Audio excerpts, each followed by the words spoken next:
As a young man, Douglass was often severely beaten for his resistance to slavery. He was a legislator for the District of Columbia. He was even the police commissioner of Washington, D.C.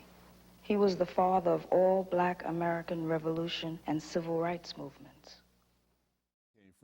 When he was, with 1838, he fled slavery in Baltimore. He escaped. He escaped, right? He escaped. My great-great-grandmother, Anna, joined him a few weeks later, and they were married and subsequently went on to raise children.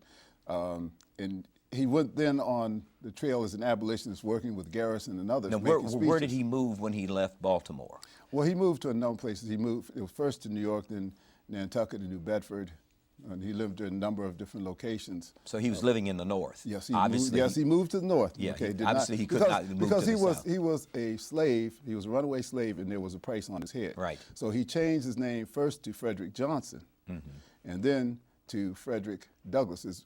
He was born Frederick Augustus Washington Bailey, which is quite a name. Frederick Augustus Washington Bailey. That was his name at birth. Yes, and one quick aside, in the state of Maryland, there were no slaves named slave owners named Bailey, but there is in linguistics a principle called sliding, which a word or a name will slide into its common name. So we trace our ancestry back to an African named Bali, and over the years it became Bailey as they picked up a name that was similar.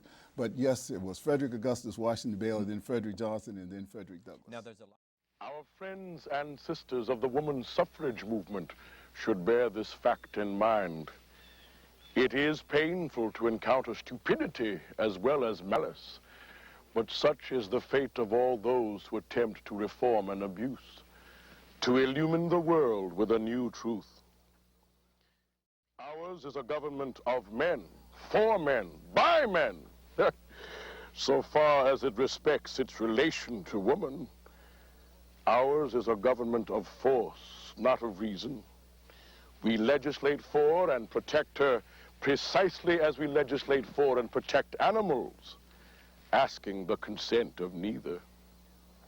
She is absolutely in the hands of her political masters, and though these may be kind and tender-hearted as were the individual slave masters, this in no wise mitigates the harshness